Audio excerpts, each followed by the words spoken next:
Vamos lá. Vamos acompanhar aí a leitura. Tendo, pois, nascido Jesus em Belém da Judeia, no tempo do rei Herodes, eis que vieram do Oriente a Jerusalém uns magos que perguntavam: onde está aquele que é nascido rei dos judeus? Pois do Oriente vimos a sua estrela e viemos adorá-lo. O rei Herodes, ouvindo isto, perturbou-se, e com ele toda Jerusalém.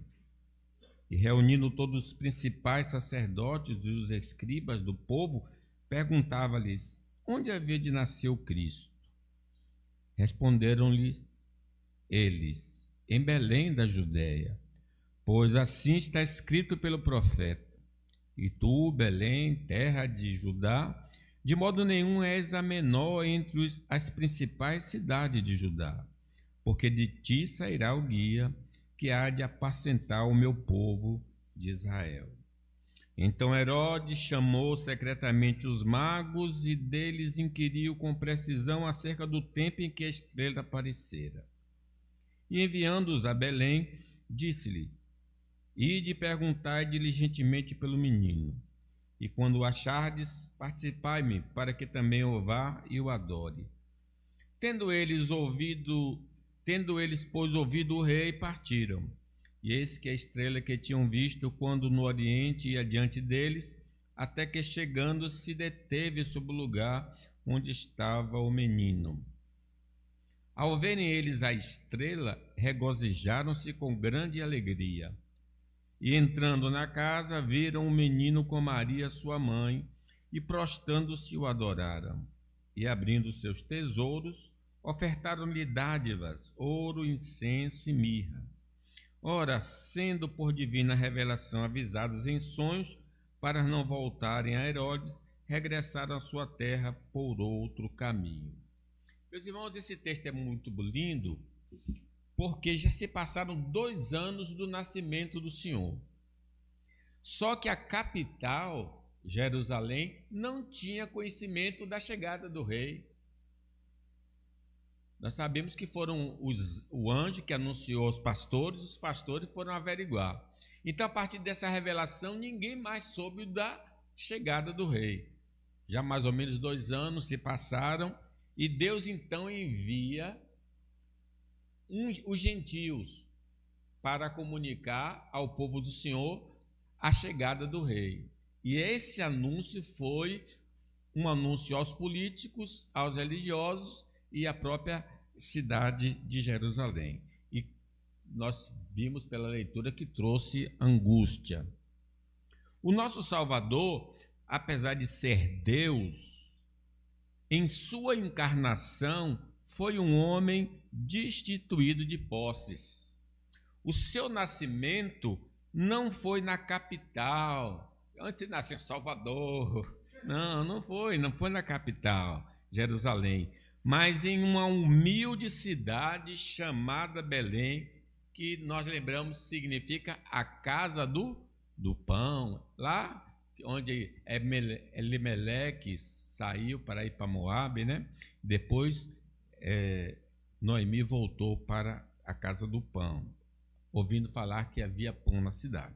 Vejam aí no versículo 1, que diz assim: tendo Jesus nascido em Belém da Judeia, em dias do rei Herodes, eis que vieram os magos do Oriente a Jerusalém. Ele então era uma pessoa humilde, pobre. Em sua consagração, seus pais, pobres, deram uma oferta correspondente a seu status social. Vejam aí Lucas 2, que diz assim: passados os dias da purificação deles, segundo a lei de Moisés, levaram-no a Jerusalém para o apresentar ao Senhor, conforme o que está escrito na lei do Senhor. Todo primogênito ao Senhor será consagrado, e para oferecer um sacrifício segundo o que está escrito na referida lei, um par de rolas ou 2 pombinhos, que era uma oferta de uma pessoa pobre, de uma pessoa humilde. Às vezes, nos queixamos de nossa condição econômica, mas o nosso Senhor Jesus nunca ficou insatisfeito com o propósito do Pai Celestial para com a sua vida. Nós não encontramos Jesus reclamando porque o Pai lhe deu tal condição. Ele nos adverte, o Jesus, em sua palavra, que segui-lo não é garantia de prosperidade material, mas de bênçãos espirituais. Isso é muito importante, né? Vamos ler junto comigo Lucas, o que ele fala para os seus seguidores? Indo eles caminho fora, alguém lhes disse: seguir-te-ei para onde quer que fores. Mas Jesus lhe respondeu: as raposas têm seus covis, as aves do céu, ninhos, mas o Filho do Homem não tem onde reclinar a cabeça. Ele morava de aluguel, né? Para nos salvar, o Senhor Jesus se despiu da glória e foi humilhado ao ponto de morrer como um criminoso para que as bênçãos do Senhor fossem derramadas sobre nós, os que cremos. Que trajetória! Por isso que nós chamamos o estado de humilhação, sempre descendo a ladeira. 2 Coríntios 9 nos lembra este fato: pois conheceis a graça de nosso Senhor Jesus Cristo, que sendo rico, porque ele é o Deus vivo, se fez pobre por amor de vós, para que pela sua pobreza vos tornasseis ricos. Amém. Sua condição de pobreza não foi impedimento para servir a Deus de todo o coração. Sua condição social não era sinal de maldição divina, mas um plano de Deus para seus propósitos salvadores. Então, confunde muito, né, esse ponto que o pastor está falando em relação à prosperidade material pregada por essas igrejas equivocadas. Não devemos considerar que somos amaldiçoados porque não temos vida regalada. A maioria dos cristãos deste mundo está nesta condição, mas nem por isso deixam de servir a Deus. O contentamento é a marca do verdadeiro cristão. Na passagem que nós lemos, encontramos alguns sinais de que Jesus era de fato o Salvador prometido aos judeus e a todas as famílias da terra. Vamos ver algumas coisas aqui. Primeiro sinal, sinais que marcaram a chegada do rei para a Jerusalém especial e também no momento do nascimento. Vamos ler aí? E perguntavam: onde está o recém-nascido rei dos judeus? Porque vimos a sua estrela no Oriente e viemos para adorá-lo. Depois de ouvirem o rei, partiram. E eis que a estrela que viram no Oriente os precedia, até que, chegando, parou sobre onde estava o menino. E vendo eles a estrela, alegraram-se com grande e intenso júbilo. Estrangeiros aparecem em Jerusalém perguntando pelo rei dos judeus. Certamente o dos cativos do povo de Israel entre as nações influenciaram seus senhores sobre sua fé e seus escritos sagrados. Essa é a grande notícia que o cativeiro fez com que a religião dos judeus chegasse ao estrangeiro. Então não fiquem surpreendidos pelo fato desses homens estarem aqui, porque eles tiveram conhecimento do Messias e uniram o seu conhecimento ao conhecimento da astrologia, por exemplo, possivelmente, né? Enquanto o povo de Deus não compreende as profecias, passa desapercebida a chegada do Salvador. Ninguém sabia que o Salvador tinha chegado. Nós também conhecemos as Escrituras, mas temos o coração voltado para as coisas do presente e podemos não notar a concretização das palavras do Senhor em nosso tempo.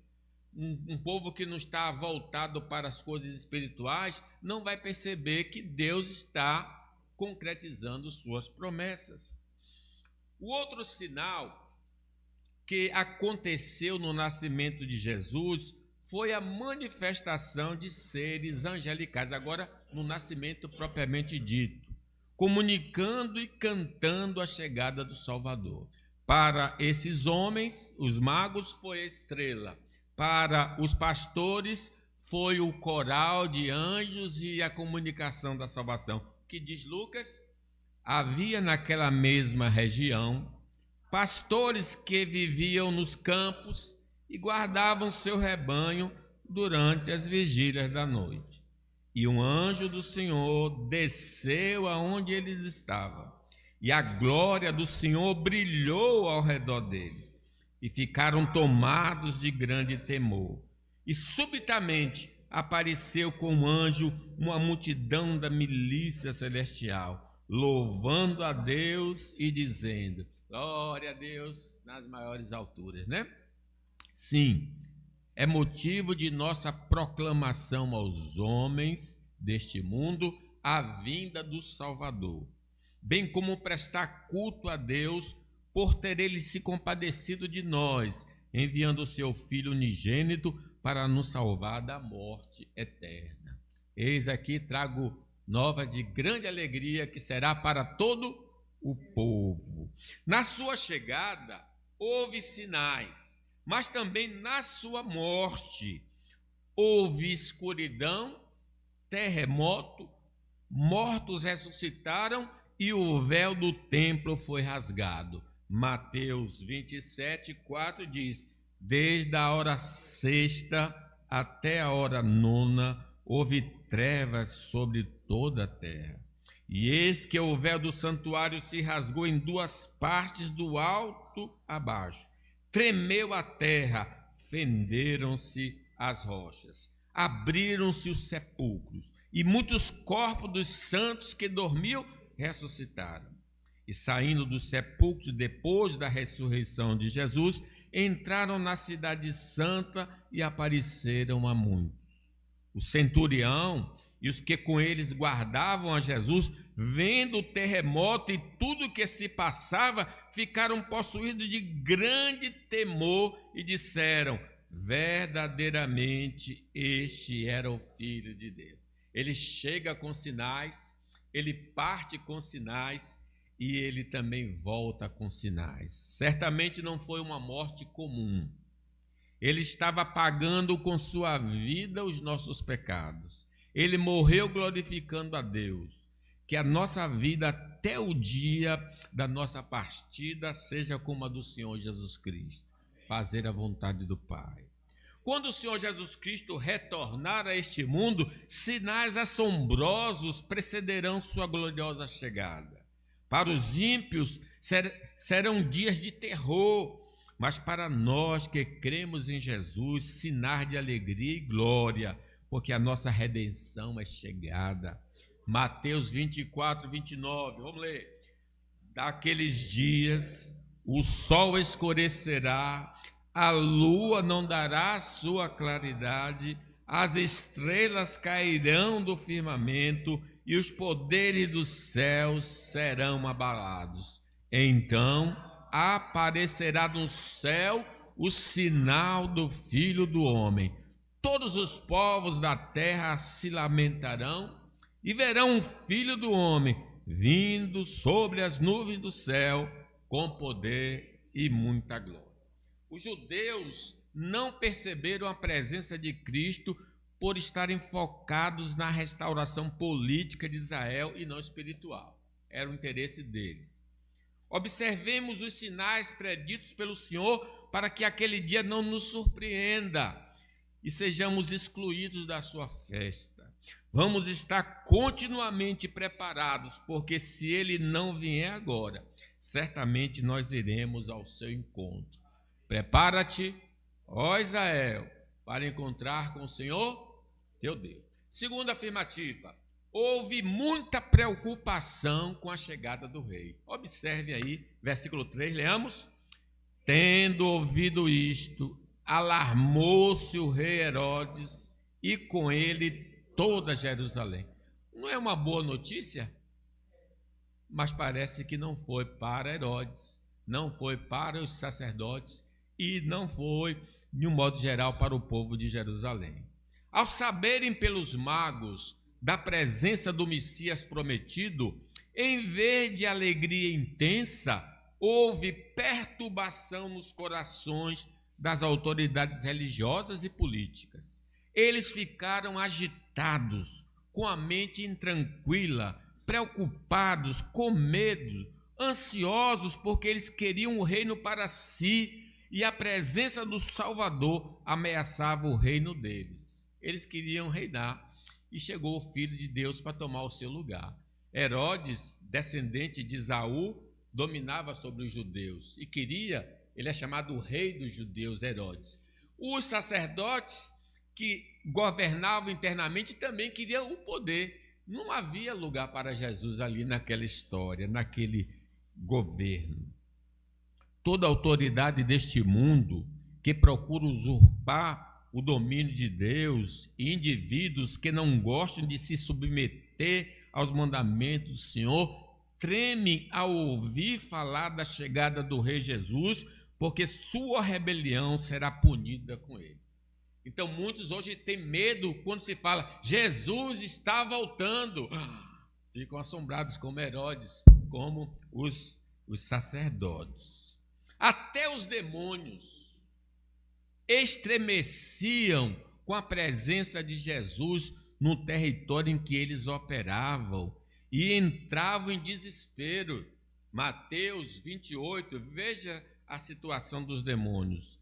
Tendo Jesus chegado à outra margem, a terra dos Gadarenos, vieram-lhe ao encontro 2 endemoniados, saindo dentre os sepulcros, e a tal ponto furiosos que ninguém podia passar por aquele caminho.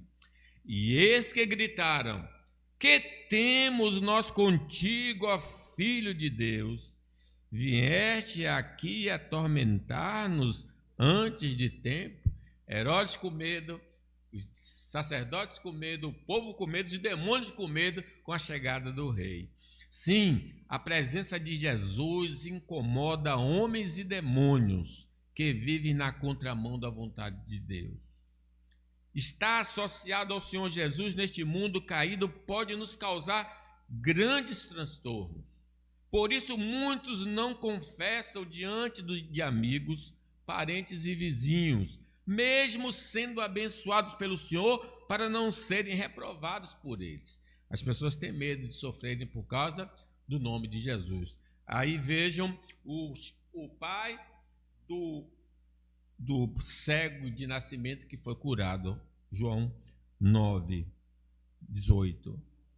Não acreditaram os judeus que ele fora cego e que agora via, enquanto não lhe chamaram os pais e os interrogaram: é este o vosso filho, de quem dizes que nasceu cego?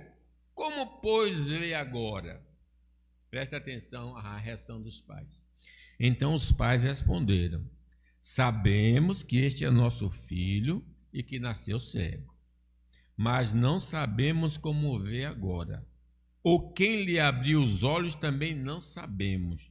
Perguntai a ele, idade tem, falará por si mesmo. Tiraram o corpo fora porque poderiam ser prejudicados, né? Isso disseram, vamos ler o 22? Isso disseram seus pais, porque estavam com medo dos judeus, pois estes já haviam assentado que se alguém confessasse ser Jesus o Cristo, fosse expulso da sinagoga. Por isso é que disseram os pais: ele idade tem, interrogai. Os sacerdotes que receberam de Deus o poder de representar o povo diante do Senhor, com o desaparecimento dos descendentes de Davi, porque nessa época nenhum filho de Davi está mais no poder, tomaram para si também o poder político interno da nação. Quem é que governava internamente? O sacerdote, sumo sacerdote, tomou o lugar dos filhos de Davi. Com a manifestação do Messias, eles se viram ameaçados e deliberadamente resolveram matar o Salvador para governarem para sempre. João deixa isso claro depois da ressurreição de Lázaro, quando Jesus fez aquele milagre. Aí observem João. Então, os principais sacerdotes e os fariseus convocaram o sinédrio, 70 homens, 70 líderes, e disseram: que estamos fazendo, uma vez que este homem opera muitos sinais? Se o deixarmos assim, todos crerão nele. Depois virão os romanos e tomarão não só o nosso lugar, mas a própria nação. Caifás, porém, um dentre eles, sumo sacerdote daquele ano, advertiu, dizendo: vós nada sabeis, nem considerais que vos convém que morra um só homem pelo povo e que não venha a perecer toda a nação. Ele, sem saber, estava profetizando a morte do Senhor Jesus Cristo. Mas aqui ele estava com a intenção de tirar Jesus da jogada. Vamos matar ele e vamos ficar no poder, né? Irmãos, o mundo não gira em nosso entorno, mas Jesus é o artista principal do projeto divino e nós devemos servir a ele e não a nós mesmos. Como podemos notar, houve muita preocupação com a chegada de Cristo. Só ficaremos perturbados ao ouvir falar do retorno do Senhor se não estivermos andando em novidade de vida. Isso significa que não estamos preparados para nos encontrarmos com o Senhor. Vamos procurar evidências da nossa salvação. Caso não achemos, peçamos a Deus que transforme nossa vida. Porém, se estamos qualificados, necessitamos perseverar até o fim para recebermos a coroa da vida. Observe ainda, a terceira afirmativa: houve um cumprimento profético na chegada do rei. Uma profecia do Velho Testamento se concretizou. Porque, observe, Herodes manda chamar os sacerdotes. Então, convocando todos os principais sacerdotes e escribas do povo, indagava deles onde o Cristo deveria nascer. Em Belém da Judéia, responderam eles, porque assim está escrito por intermédio do profeta: e tu, Belém, terra de Judá, não és de modo algum a menor entre os principais de Judá, porque de ti sairá o guia que há de apacentar o meu povo Israel. Mateus escreve, irmãos, o evangelho para judeus convertidos ao cristianismo. Ele quer provar que o que está escrito no Velho Testamento se cumpriu na vida do Senhor Jesus. Os sacerdotes, ao serem questionados pelo rei Herodes, citaram a profecia do profeta Miqueias sobre o lugar do nascimento do Salvador. Esta associação com as profecias do Antigo Testamento comprova que Jesus era o enviado de Deus para salvar seu povo. A concretização das promessas de Deus sobre o Messias, realizadas na vida, ministério, morte e ressurreição, serve de base para crermos que as demais profecias se concretizarão em tempo oportuno. Nós temos o fundamento. O que já aconteceu, nós podemos nos alicerçar que vai acontecer o que Deus promete: um novo céu e uma nova terra. Hebreus 2:1, vamos lá? Por isso convém atentarmos mais diligente para as coisas que ouvimos, para que em tempo alguns nos desviemos dela.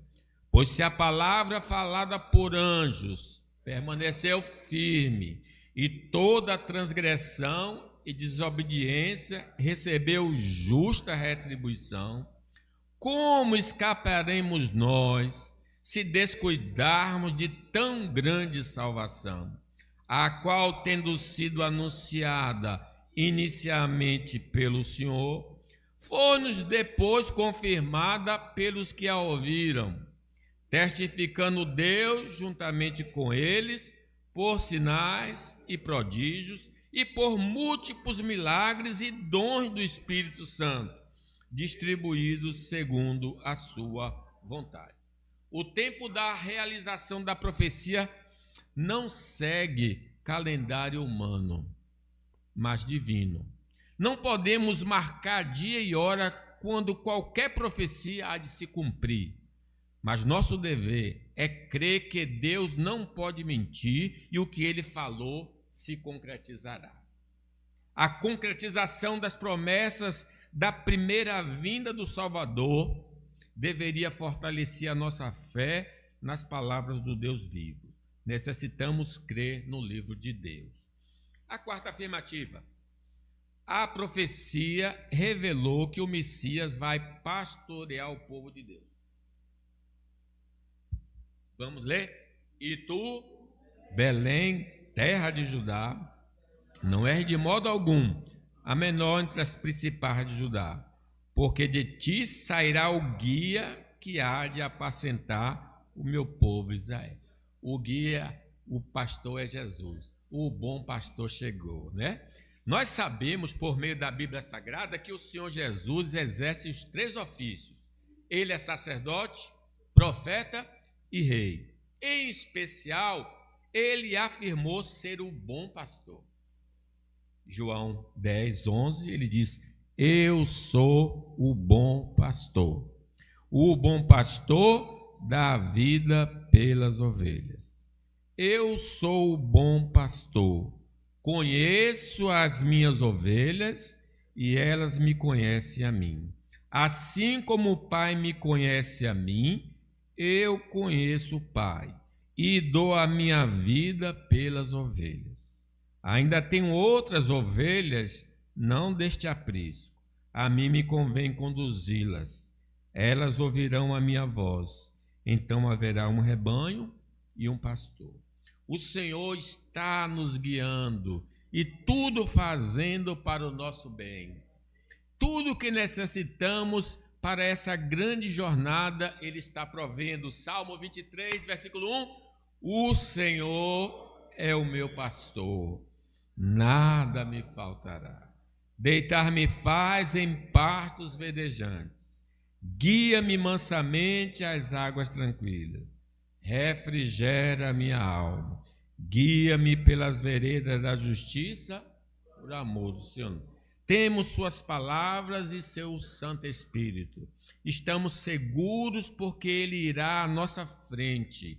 A nossa consciência está tranquila porque Ele nos lavou com seu sangue. Louvado seja o nome do Senhor. Temos suas palavras e seu Espírito. Estamos seguros.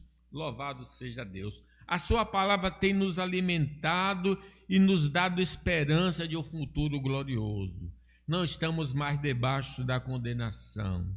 Seremos absolvidos no dia do juízo final. João 10, 27. As minhas ovelhas ouvem a minha voz. Eu as conheço e elas me seguem. Eu lhes dou a vida eterna, jamais perecerão, e ninguém as arrebatará da minha mão. Meu Pai que mais deu é maior do que todos, e ninguém pode arrebatá-la da mão do meu Pai. Apesar da presença contínua do pastor conosco, não estamos isentos de passar por dificuldades. Parece um contraste, como é? Ele está ou não está conosco? Mas o Salmo 23, versículo 4 diz: ainda que eu ande pelo vale da sombra da morte, não temerei mal algum, porque tu estás comigo, a tua vara e o teu cajado me consolam. Mesmo assim, o bom pastor estará conosco, nos encorajando, animando, libertando e limitando a intensidade e durabilidade das dificuldades para que possamos suportar. Não veio, vamos ver aí, vamos ler. 1 Coríntios 10, 13. Não vos sobreveio nenhuma tentação senão humana, mas Deus é fiel. Qual? Que sejais tentados acima do que podeis resistir. Antes, com a tentação, dará também meio de saída para que a possa. Nós iremos chegar às mansões celestiais, apesar de nós, e das tentações e provações que teremos de enfrentar, porque o Supremo Pastor está nos guiando. Ele não vai deixar ninguém para trás. Salmo 23, 6. Certamente que a bondade e a misericórdia me seguirão todos os dias da minha vida e habitarei na casa do Senhor eternamente. Os pastores das igrejas locais são auxiliares de Cristo e colocados pelo Espírito Santo para pastorear conforme revelado na Bíblia Sagrada. As ovelhas de Cristo ouvem a sua voz e seguem, e os lobos não poderão arrebatá-las das mãos dele. Essas ovelhas serão nutridas e protegidas pelo Senhor Jesus Cristo. Em quinto lugar, a descendência da serpente age com astúcia contra a chegada do rei. Vamos ler. Com isto, Herodes, tendo chamado secretamente os magos, inquiriu deles com precisão quanto ao tempo em que a estrela aparecera. E enviando-os a Belém, disse-lhe: Ide, informai-vos cuidadosamente a respeito do menino, e quando estiverdes encontrado, avisai-me, para que eu também adorar. Existe um grupo de homens que fazem parte da família do diabo e que farão tudo para destruir a semente santa. Jesus deixou muito claro isso, que há esse grupo.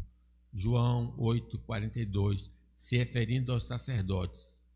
Respondeu-lhe Jesus: se Deus fosse vosso Pai, vós me amarias, porque eu saí e vim de Deus. Pois não vim de mim mesmo, mas ele me enviou. Porque não compreendeis a minha linguagem, e porque não podeis ouvir a minha palavra. Vós tende por pai o diabo, e quereis satisfazer os desejos de vosso pai. Ele é homicida desde o princípio, e nunca se firmou na verdade, porque nele não há verdade. Quando ele profere mentira, fala do que lhe é próprio, porque é mentiroso, é o pai da mentira. Herodes faz parte desse grupo de homens. Seu aparente desejo, demonstrando aos magos, era falso. O seu objetivo era conhecer a identidade do Messias e matá-lo. Como os magos não trouxeram as informações desejadas, ele mandou matar crianças de várias cidades ao redor de Belém para eliminar o Messias. De 2 anos para baixo, mandou matar todas as crianças. Mateus 2, 16. O que é que diz? Vamos ler? Então Herodes, vendo que foram iludidos pelos magos, irou-se grandemente e mandou matar todos os meninos de 2 anos para baixo que havia em Belém e em todos os seus arredores, segundo o tempo, com precisão inquirida dos magos. Além da violência, existem outras formas de os descendentes do diabo tentarem destruir a semente santa. Uma dessas formas é os falsos pregadores da palavra de Deus. Paulo falando aos Coríntios: porque os tais são falsos apóstolos, obreiros fraudulentos, transformando-se em apóstolos de Cristo.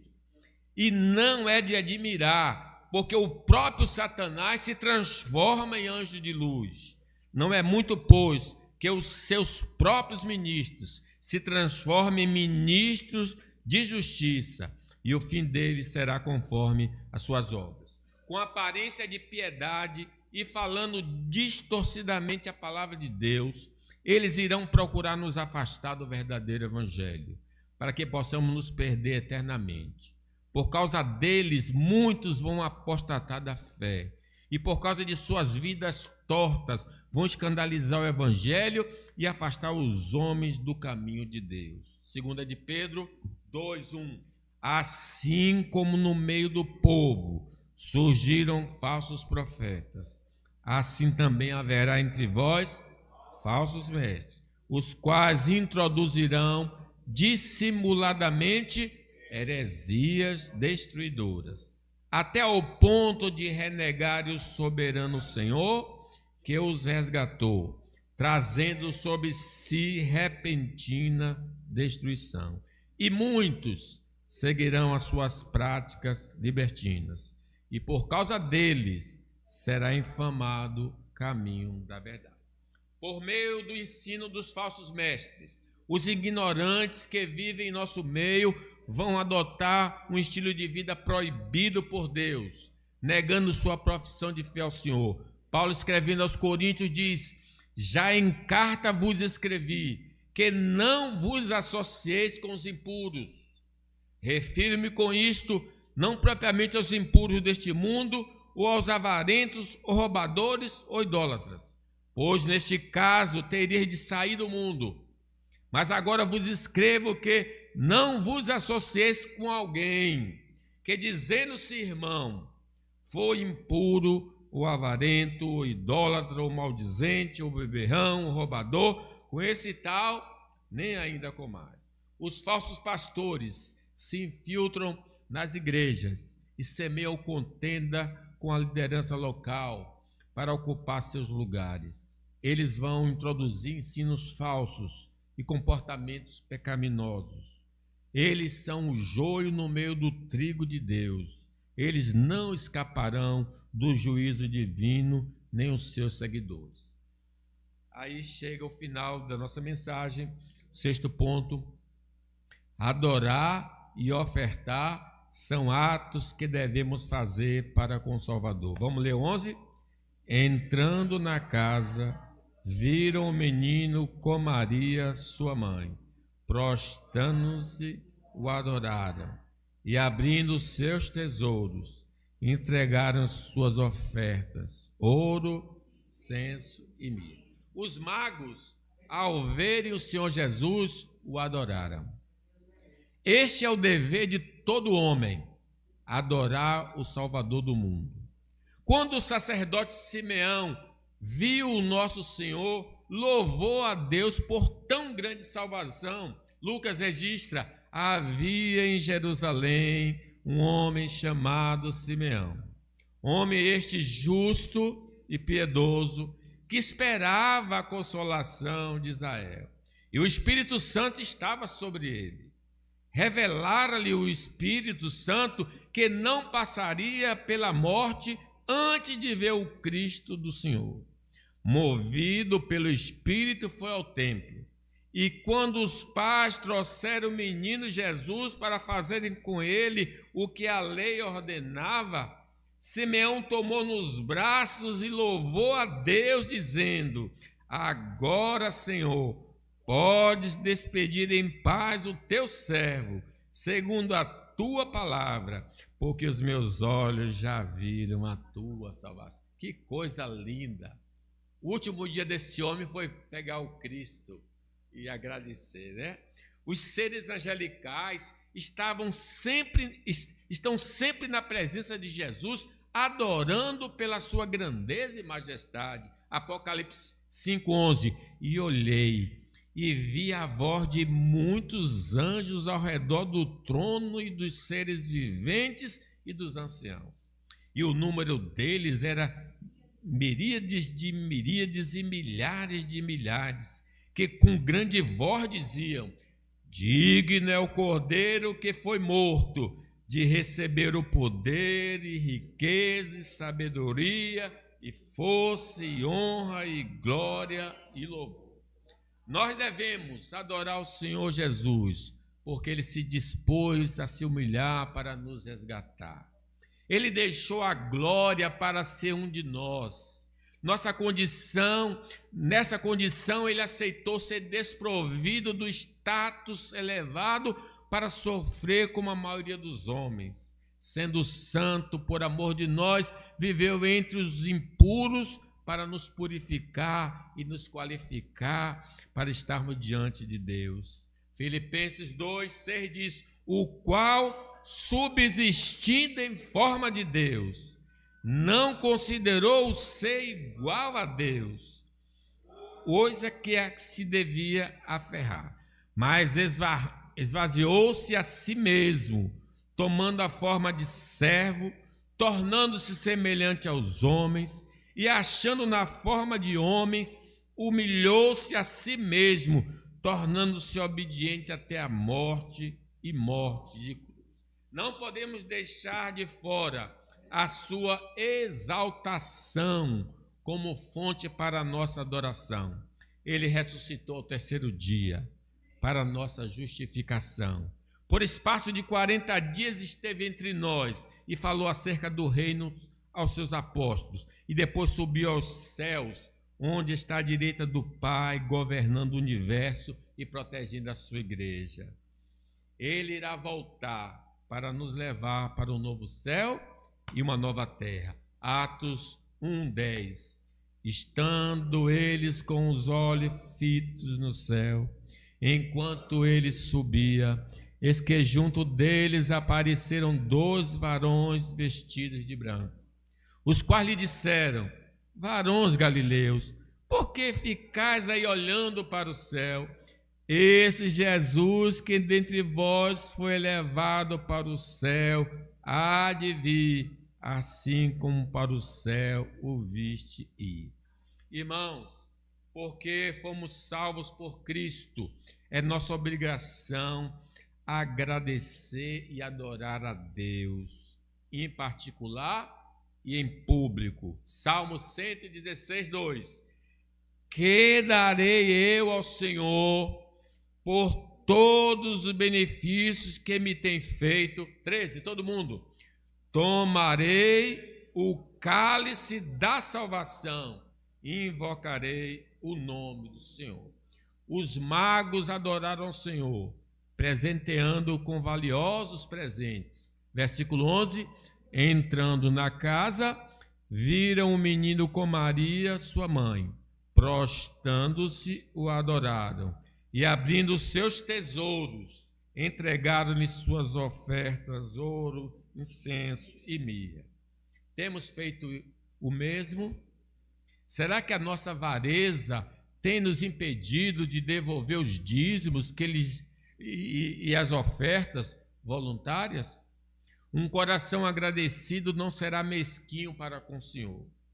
A generosidade na contribuição procede de um coração que reconhece as dádivas espirituais e terrenas como procedentes da mão generosa do Senhor. Assim disse Davi no segundo livro das Crônicas.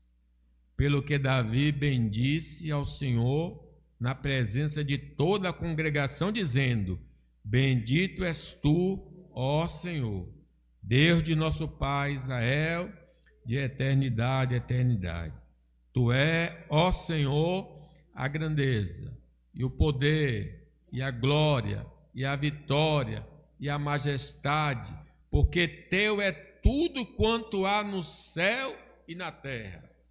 Teu é, ó Senhor, o reino, e tu te exaltaste como chefe sobre todos. Tanto riquezas como honra vêm de ti. Tu dominas sobre tudo, e na tua mão há força e poder. Na tua mão está o engrandecer e o dar força a tudo. Agora, pois, ó nosso Deus, graças te damos e louvamos o teu glorioso nome. Mas quem sou eu e quem é o meu povo para que pudéssemos fazer ofertas tão voluntárias? Porque tudo vem de ti, e do que é teu, tu damos. coisa linda essa afirmação de Davi, né? Concluo. Irmãos, não podemos esquecer que o Senhor Jesus foi destituído de bens, mas isso não o impediu de adorar e servir a Deus. Que a nossa condição social e econômica não nos prive de servir ao Senhor, o Senhor da glória. Os sinais em nossa vida podem indicar nossa comunhão com Deus ou o nosso distanciamento do Senhor. Se estamos no primeiro grupo, louvemos a Deus. Mas se fazemos parte do segundo grupo, precisamos nos arrepender e abandonar o caminho do Senhor. Os que vivem preocupados com a vinda de Jesus a este mundo são os que não estão devidamente preparados. Neste caso, precisam de um encontro pessoal com Cristo, para que os corações fiquem sossegados e possam pensar na volta do Senhor como algo glorioso e extremamente vantajoso para todos os santos. As Escrituras têm se cumprido ao longo do tempo. Nós agora estamos aguardando o capítulo final da história. Por isso devemos viver preparados. Que Deus nos abençoe.